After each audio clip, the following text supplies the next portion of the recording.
ho, ho, ho. Welcome to the party, pal. Well, have you ever been curious what a bayonet looks like on an AUG? Yep. Have you seen one? Nope. Well, guess what? You're going to get to see one today. If you guys don't recognize, this here is actually my original AUG. This is a A3 M1 in a NATO configuration. So this one does not have the bolt lock. It actually has a secondary mag release and takes the AR-15 mags. But we'll talk about that a little bit later. What we want to talk about today is the Steyr bayonet. This is an actual original factory-made Steyr bayonet. Kind of show you what it looks like. It is a unsharpened blade. It just barely has any type of edge retention. It does have a very good sharp point to the front, and it has the sawtooths for getting into some tree branches. So this particular one hasn't been sharpened yet. I just kind of want to show it what it looks like. It actually has the butterfly clamp in the rear and the back to latch it. It's got this particular one is set up for the tulip. So if you happen to have a different size or the AR style muzzle brake, you might want to check before you install one of these. This particular one is set up for the original. That's what a bayonet looks like. This one does have the spot in the front for if you are near concertina wire or bob wire. It actually latches into your scabbard and actually has the clip edge there for the front. Real quick, it is a steel construction. It's steel all the way through. It does have here at the tang, this grip is installed, and the rear butterfly clamp assembly is actually screwed in to the rear of the tang. Getting into the actual sheath on this one, it is very, very similar to the stock material that comes on an AUG. So it is a polycarbonate and webbed fiberglass. It's a green. As you can see, this is a mud color on the stock. This is more of your original 1970s, 1980s green color. And it's just a basic setup. It is nylon on the rear webbing with a metal latch and a standard GI link over for your belt system. So that's what that is. If you guys are going to get into doing this and install one, there's a couple tools. We'll go over what they are, but the biggest thing that you need to be mindful of and make sure you have first before buying one of these bayonets, or if you buy one, make sure it comes with the bayonet lug. So this is actually one of the harder things to get. You can find these bayonets. There's actually at one time there's a Glock blade that could be used on the bottom. There's some older literature about it, but you have to have one of these lugs. This is the hard part. I will link what the Steyr part number is. This is a genuine part.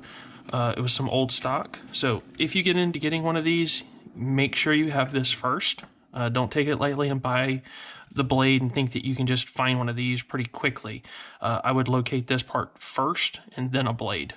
So getting this to install, normally you would put a bayonet on an 18-inch or a 20-inch barrel so you can get the forward handle up and down now the way to actually interchange the barrel. So once this gets installed, you're actually going to see the lug probably cam just a little over so the forward handle will still collapse and rotate just so it's out the way. Normally you don't put a bayonet on a 16-inch. That's what this particular barrel is. But this is what this gentleman wanted to have done to his. Like I said, this was my original rifle back when I did my first review on it. Since then, it has changed owners because I wanted to actually have one of the Euro standard AUGs. But glad to see it's still out running around and we can still use it. Okay, well, getting into some of the tools, we'll move this out the way. You will need some Loctite. You can get red or blue. Just need a good Loctite. The factory Loctite that Steyr uses is actually a combination of red and blue, which we're going to get into and I'll explain and we'll show you what it looks like once we get it burned out. The front on a standard tulip and on the standard AUG nut. Let's just talk about this nut first. The way this system works is that you have your barrel. This nut or this cam nut actually screws on first. Then you screw on your muzzle device. If it's a flash hider, suppressor mount, a 3-lug, whatever it's going to be, you actually screw it on, rotate or cam your vent to the correct geometry that you want, and then this nut actually screws back down and you lock them together. These are left-handed threads, so this particular nut is a very narrow 19 millimeter. If you're trying to use your standard Craftsman wrench or Snap-on, you might have to grind it a little bit because the width here is very, very shallow. So, but this here is normally 19 millimeter, and if you have a tulip, which is your standard STG77 style flash hider, it is also 19 millimeter, but if you happen to have the AR version or Corvos Defense, it could be all the way up to 22 millimeter. You are going to have to heat this up. So the easiest way to make sure that this is done is actually remove the barrel, which we'll go ahead and do this now because we're going to get into working. I go ahead and lock these back. It makes it a little bit easier. There we go, get it locked back. Once you got it locked back, it's simple. You can press remove your barrel and put your your whole receiver and stock assembly off to the side.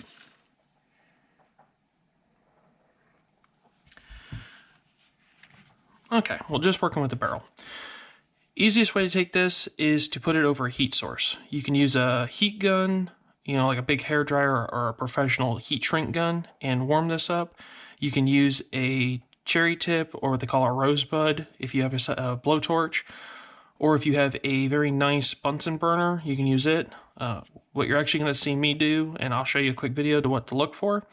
I actually use a stovetop glass range. I just take it, set it up. Your actually piston system will keep this up off the glass just high enough to let it heat naturally and get a nice overall heat until each side. You can rotate it around and the barrel will stay cool enough you can grab it with a handle.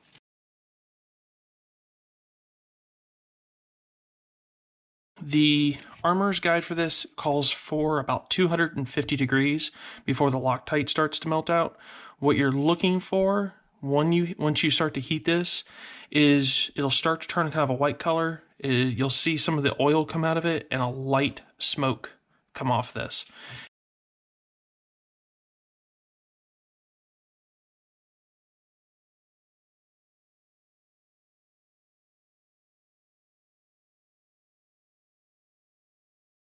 Kind of looks like a smoldering cigarette or ash.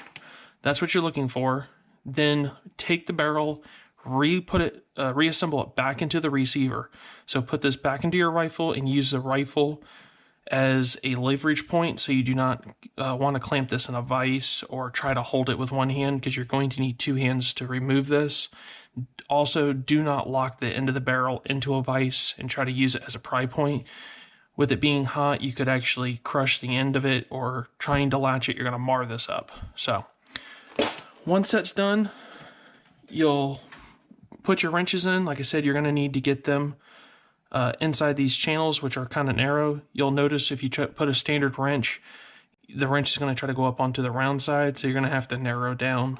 I just happen to have two wrenches that were narrow enough to get into it. So that's what you will need to do. These are left-handed threads, and it is going to be a pain in the butt.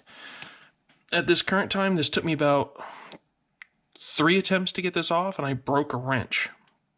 I broke the open end of a wrench off because they're jammed on from the factory, and they use so much Loctite, which I'm going to show you here shortly. This one is it's pre-loosened because I've already got it hot.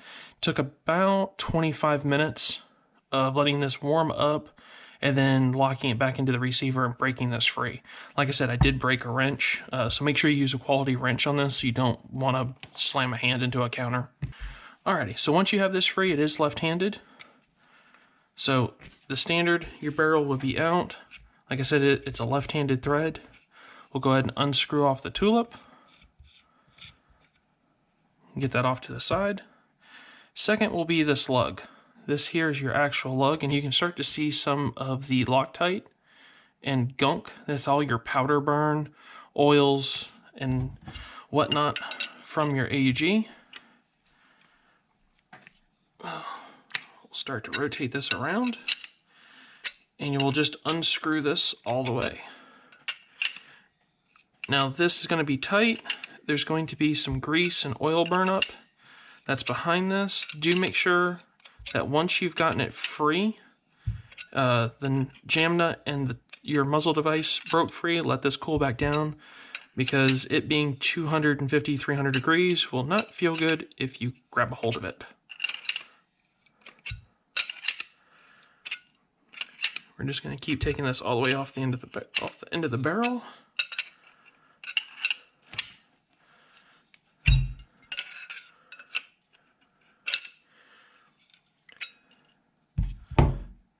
Nope, not yet.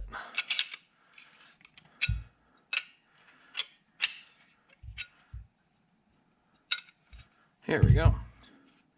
There is going to be some marking done here where the wrenches go on. You kind of can't fix that problem. It's going to happen. Okay, guys, as you see, this is the first time this one come off. You can see how much garbage gets built up. There's dirt, there's piece of hair, there's just everything from range bags. It all gets around that front nut along with all the Loctite. So we're going to get this cleaned up and we'll come back to this and I'll show you how to install the rest of it.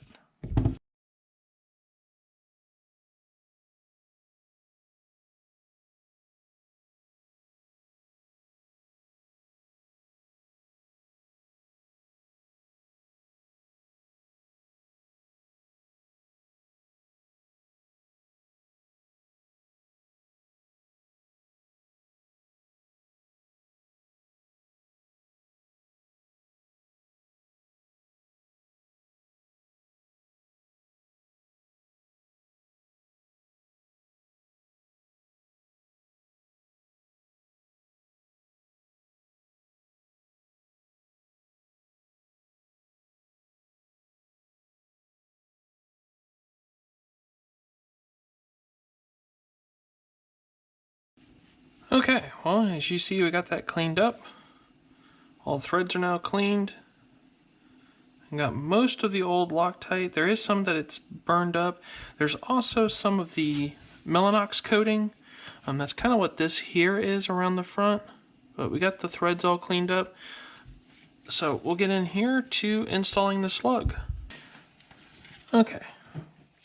Well, in checking to make sure that you're going to have this go on in the correct direction, is you'll see here on the front of it, it kind of has an arrow that points forward.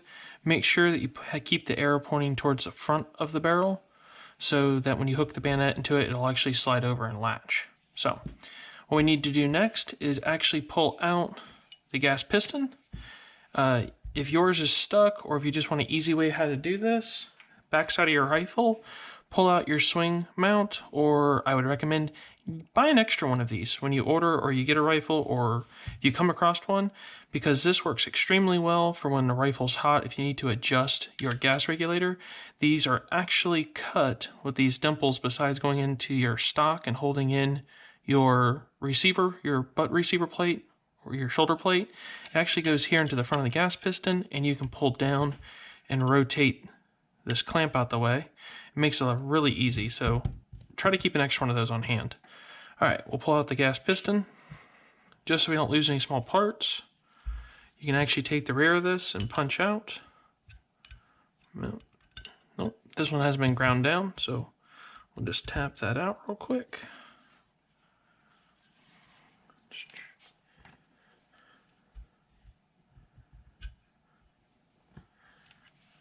And there's the gas piston. Now guys, this one has not been pulled apart for 3 years of firing. Now when I had this rifle and I shot it, I put some rounds to it. I don't know, I've forgotten how many mags I totally put through it, but we'll just say that's 3 years and that piston's never been pulled out. So once that's been out, we'll rotate this around and we're going to go in to install this. Remember, arrows forward, slides down the barrel,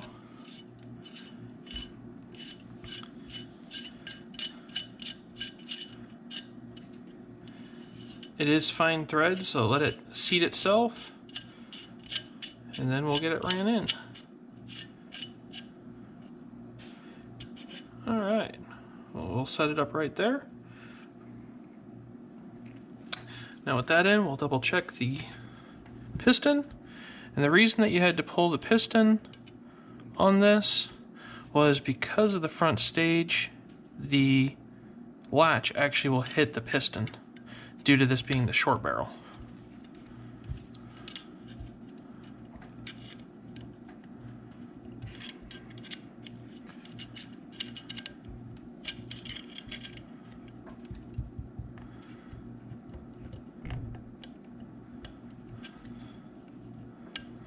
Cam that back over.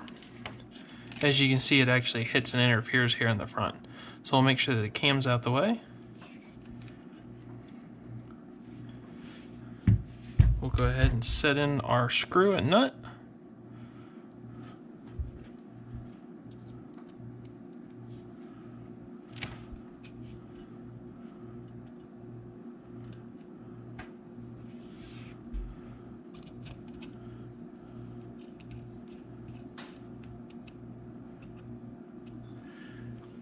Now I will be showing you guys the whole install on this, then I will be going back and actually using the Loctite once this job is done, but we'll do it the smart way that our parents taught us. Basically measure twice, cut once. I am going to use this 242 Loctite that you can get red or blue. It doesn't really matter. If you want to put it back to 100% factory, the way that it should come out the factory, it actually has a mixture, so you can mix this stuff up. Remember, a little bit goes a long way. The more you use, the more you have to fight to get out the next time, if you ever want to take this off. So we'll get this back on.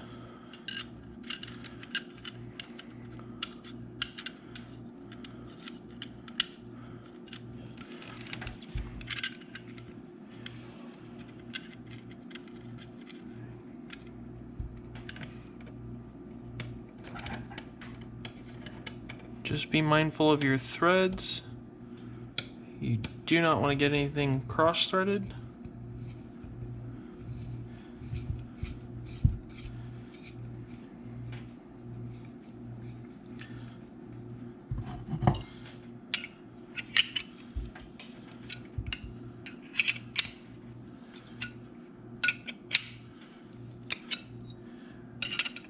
When you set up this jam nut, the easiest way to do it is to actually run it all the way to the rear.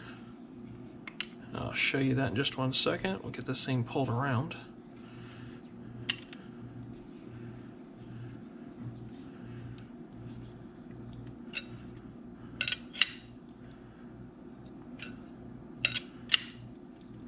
Alright, well, you'll feel it bottom out. I unlock it about a quarter of a turn, and then we'll put the muzzle device on. The reason doing that is I don't want this jammed all the way up against the barrel. I do want some room for this to move. The other thing to do is do not cam your lock nut and your flash hider in the same exact position. They do need to be offset. So we're just doing this. I'll show you what the bayonet's going to look like here on the front.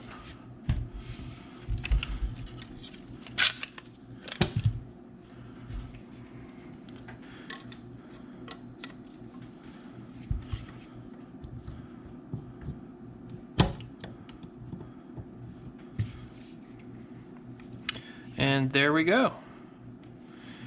Now you'll actually see here in the front of how that goes on. If you had the longer barrel, this actual ring would go further back, but as long as it is sitting in, we're good. Now this can be cammed, and like I had spoke about earlier, if you actually have the bayonet on the front, the forward grip is not going to go forward. So if you want that still to go forward, you will have to cam this in the 9 o'clock position to actually have the bayonet. So that it'll be your choice of how you want to cam this to make it work. But I think we'll set this one up in this direction, and we'll actually take it loose here. Yeah, let's get this set here. We'll tighten this down just for the moment. Take a little looseness out of it. Take the bayonet off. Alright, there's the front.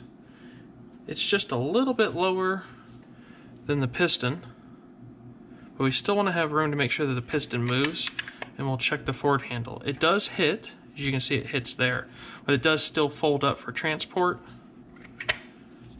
Biggest thing now to check, let's make sure we can still operate our piston. Alright, we are in the regular. Let's switch this over. There's our regular run. If you're unfamiliar, when you see the top holes, you're actually going to see 3 holes. The 2 on the top, this one on the bottom. This one here on the bottom is if you actually are running a grenade launcher assembly and you had the proper piston, has a massive hole down here. Just if you wanted to launch or lob off grenade rounds out of the front, which was the original style before, like a M203 launcher. They actually, you know, put a grenade on the front and you fired a blank. So it was just enough gas to make it fire, not cycle the gun. So we're just going to check to make sure all these cams work.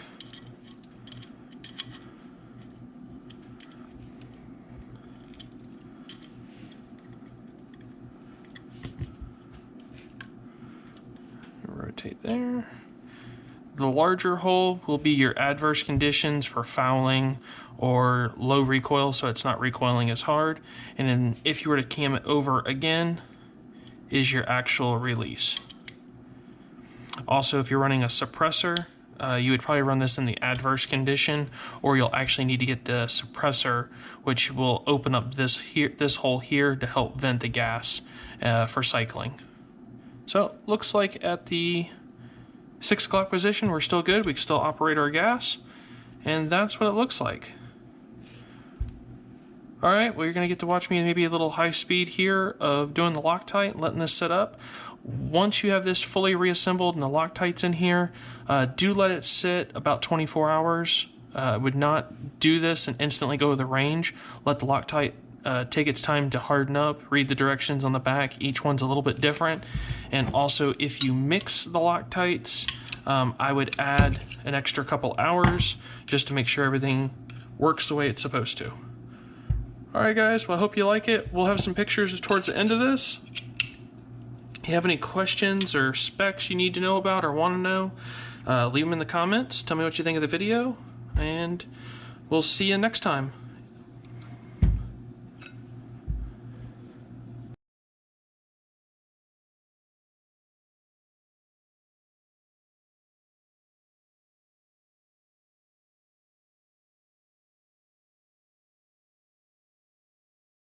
Alright everybody, well, you got to see a few pictures, some time lapse, all what we've done. Well, this is what it looks like when it's fully assembled, and we have our lug on the front. Do be careful when you put these on. This Allen or torque bit here to the front, it only takes a little bit of torque to cinch that up. Make sure that this is Loctited. Everything has been re-Loctited, and this is what I was originally talking about. Here are your 2 wrench points. Make sure that they do not match. You can cam them 180 out or 90 degrees out. Just make sure that they're not both matching and flush. It does make a difference on the way it locks. You want to make sure that you jam both of these together. Do not just screw the tulip or your muzzle device back into the nut. Run this down to a point where it touches. Take it back an 1/8 of a thread or a 1/16 of a thread, and then thread the jam nut towards your muzzle device. Make sure you have it cammed in the proper position. With a tulip, if you're familiar, the bottom of it here actually has a blank spot, so you don't get down full on the ground. Like if you were in a prone position, you don't get a bunch of dirt blowback. So you make sure that this is in the full 6 o'clock position, and then all your gas ports and flash hiding capability, all vents vertical. So there's that. Well, everything that you guys wanted to see how this works. Here's your bayonet.